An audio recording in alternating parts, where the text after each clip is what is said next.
the ceremony mingles the demons of humanity's oldest fears with elements of a young religion. The result is a faith filled with the spirits of good and evil and tinged with magic.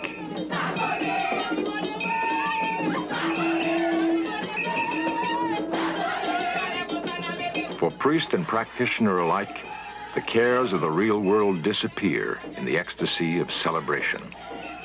They transport themselves into a domain rich in legend, dark curses, and mystery.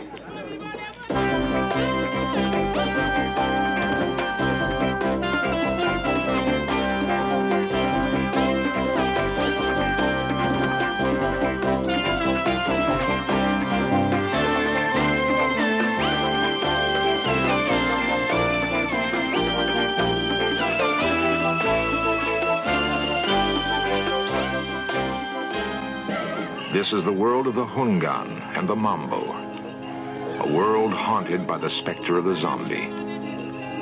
This is Voodoo.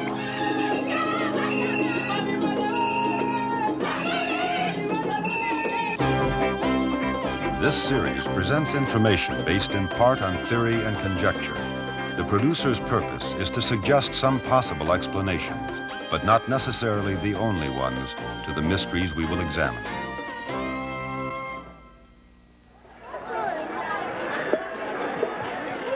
When Christopher Columbus anchored off the tip of Haiti in 1492, the island was proclaimed a land that possessed everything in the world a man can want. Almost 500 years later, the promise has dimmed. French colonizers plundered Haiti, using slaves to wrench sugar and coffee from the soil. Today, for all its richness, the descendants of slaves live in the poorest country of the Americas. The second oldest republic in the Western Hemisphere, Haiti is the only nation ever to leap from slavery to sovereignty in one bloody step.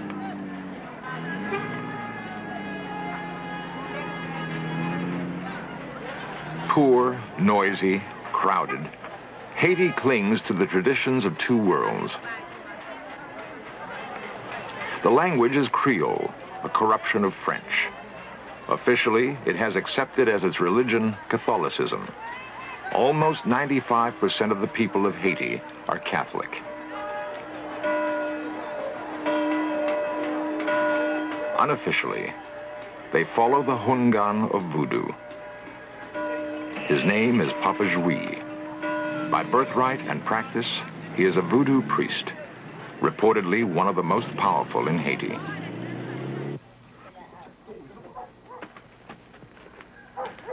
The parish of Papa Jouy perches atop a dusty hillside on the outskirts of Port-au-Prince, Haiti's capital city. No electric lines feed the houses, no pavement covers the roads, no plumbing carries in fresh water or drains the wastes.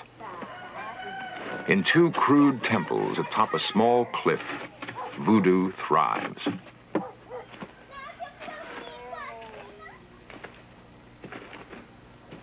As preached by Papa Jouy, it holds the key to good fortune and good health for all the people of the hillside. When an expert is asked what lies behind the practice of voodoo, the inevitable answer is it cannot be explained. It must be experienced. What we committed to film, therefore, is voodoo as it is rarely seen by strangers. Voodoo as it is felt by the people who live through its precepts.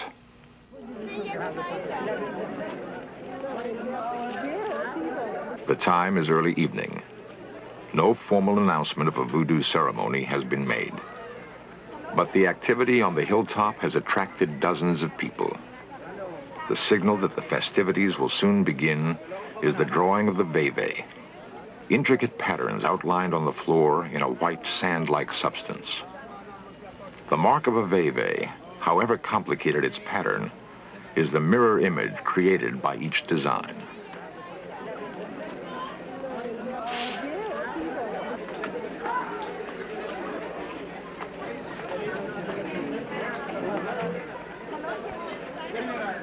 Papa Jouy has established tonight as a Rada ceremony, a celebration of white voodoo.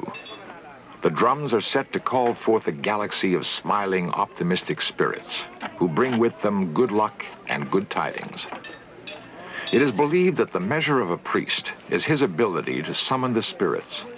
So Papa Jouy takes extraordinary care to design the proper atmosphere. The drums are believed to have Junto, a divine spirit. The veve are drawn in honor of the life force inside the drums.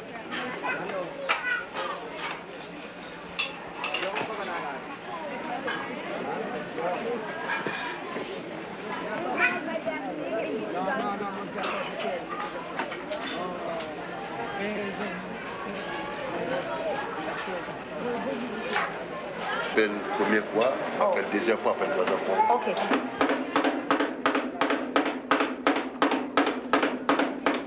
Each drum has a unique pitch and rhythm it keeps.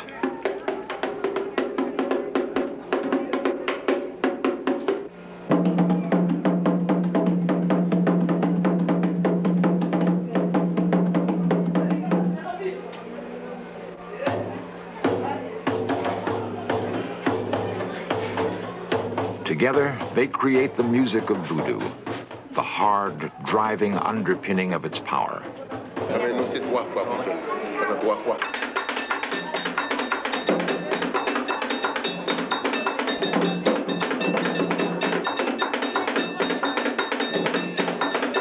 In the Rada, the white ceremony, all is joyous, and the children are allowed to participate.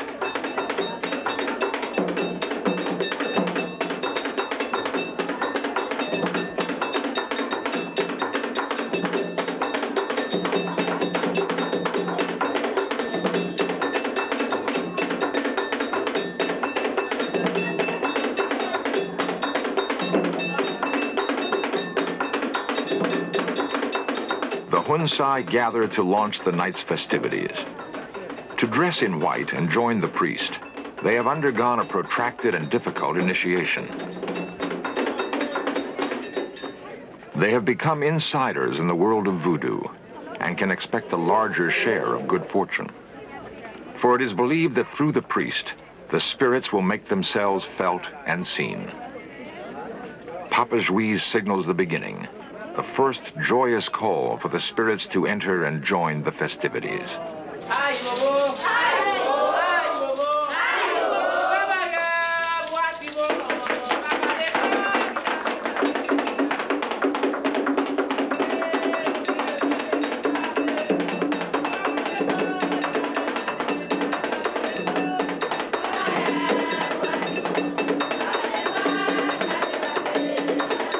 From the cadence of the drums comes a moving force that burrows into the human psyche. The bass voice of the biggest drum, the manman, awakens perceptions and feelings that overwhelm the participant. To hear the sound is to feel voodoo.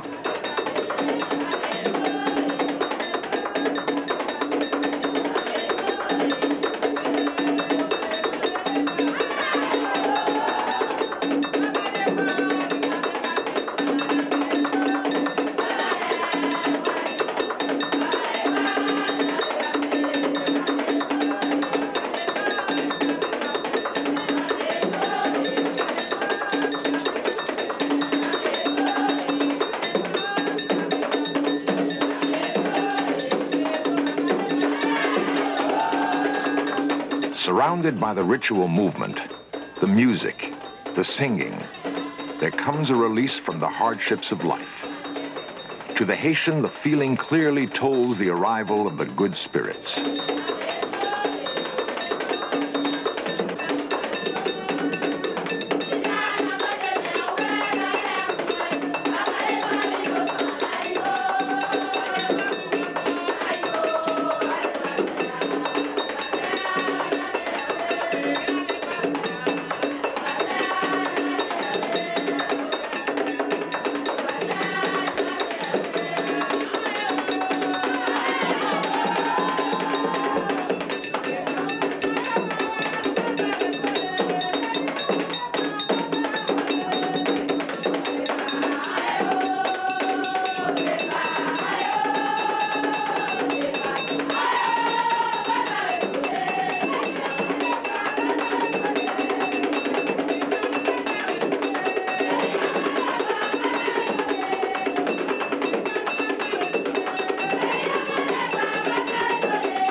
There is no time limit.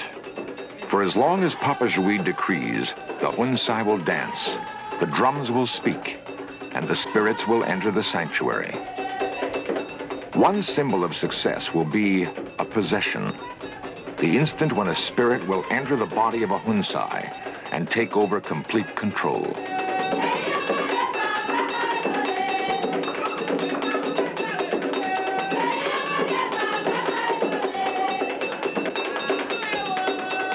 The possession occurs. A principal Hunsai goes rigid. Her body is beyond her own control. Now, through her, the spirit is believed to speak and act, and good will come of it, for this is Rada, white voodoo.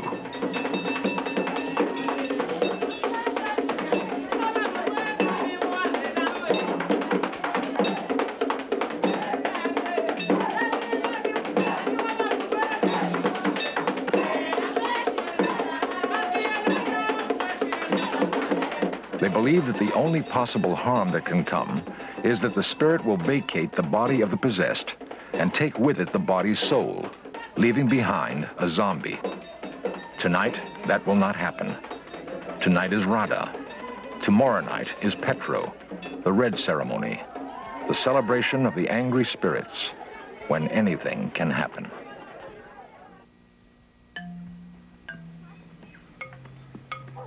During ages of intricately woven superstition, the role of Papa Jui, the Hungan, has been tainted by the black arts of the magician.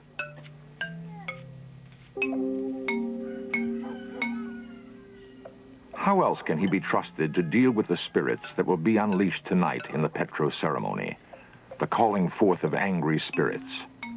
He is not a sorcerer, but a priest, as was his father. Through study and purification, he has achieved an exalted role among his people. Each day, he is called on to produce cures and spells. He banishes demons and applies curses to wrongdoers. It seems a difficult task for so common appearing a man. His sanctuary holds the peculiar blend of elements that have become voodoo. Catholicism has been adapted to the warp of African magic. A roll call of saints mingles in a liturgy filled with the likes of Baron Samedi, overlord of the dead.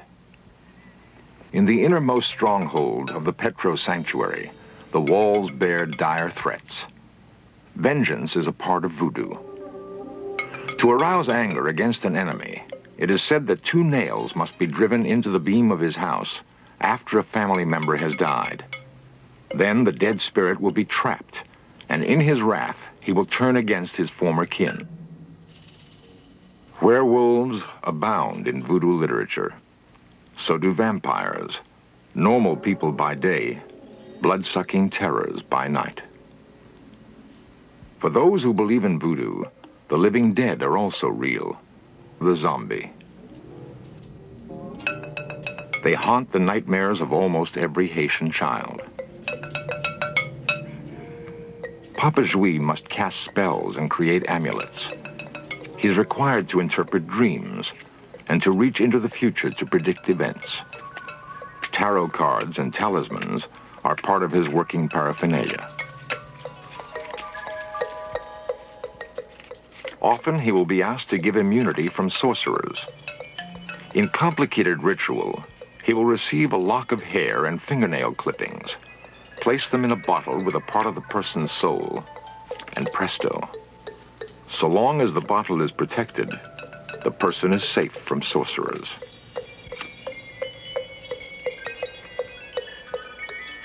Soon, he will be ready to begin the Petro ceremony. It is crucial that all goes well, for the anger that might be set afoot is awesome. Spirits with malicious natures must be appeased. If they are not, the consequences, he believes, are dire to all who take part in the service. Occasionally, the In Search Of camera ventures into a world where few have been privileged to travel. The Petro ceremony is one. Such a place is not for the timid. Sacrifice is part of the firmament. So is fire. so is possession. It is a ceremony tainted by blood and enveloped by noise. The coming of darkness signals the first greeting to the vengeful spirits of Petro. There will soon be dangers set loose by the very acts Papa Jouy decrees. The spirits that are called Loa in Voodoo might overrun the ability of the priest to control them. In the very first moments, after the completion of the complicated veve, the special designs in sand, Papa Jouy leads his people in prayer that is drawn from Catholic liturgy. The cross drawn upon the floor has for them dual significance. For in Voodoo, any crossing point, the center of all X's, is a place where magic abounds.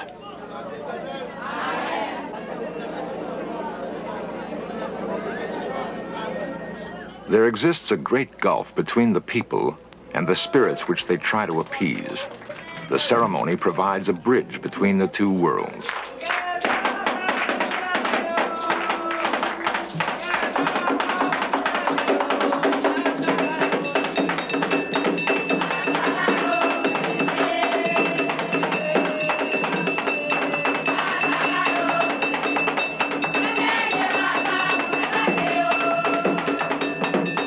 The very act of touching the animal brings each person closer to his god.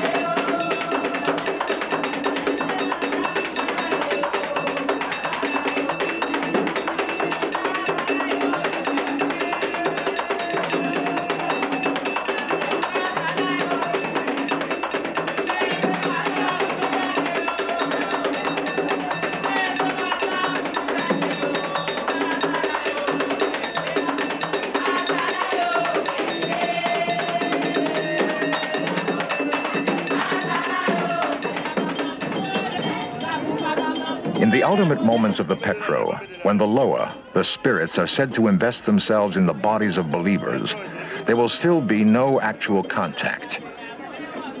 In Voodoo, in order to be possessed, the person's own spirit must first leave. The gods are separate beings. A god and a person cannot occupy the same space at the same time.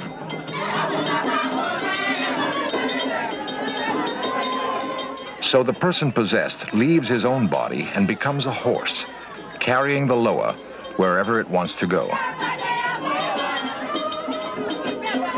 When the Loa, the spirit, departs, the person may return to his own body, an end devoutly wished.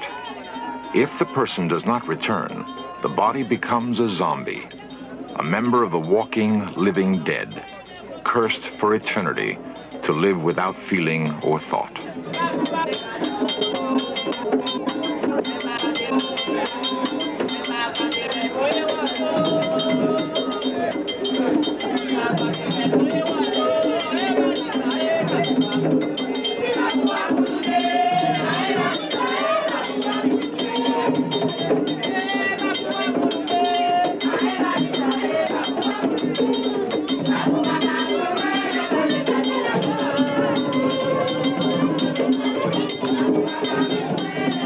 Legba, the spirit who makes communication possible with the other gods, is present. He has opened the door to possession, and the so-called horses are carrying the spirits around the sanctuary.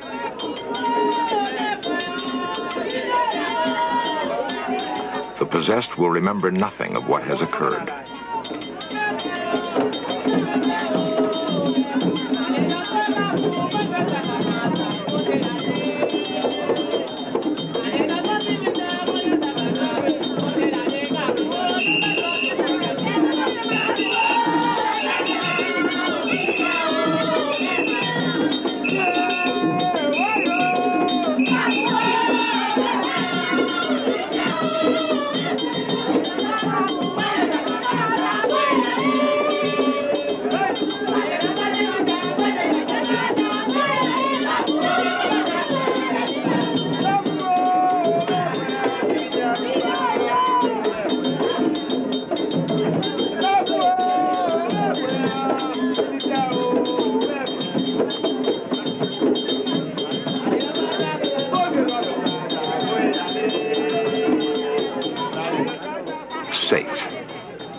They now feel safe. Papa Jouy has led them through all the dangers of Petro. The spirits have been appeased. The Loa of vengeance are calm. Momentarily, they are content. The Petro is finished.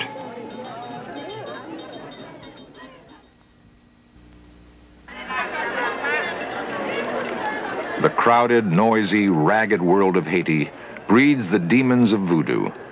But there are those who contend that the spirits that are set loose in the Rada and Petro are the very center of an ennobling religion. Maya Dern, author of The Divine Horseman, has put it this way.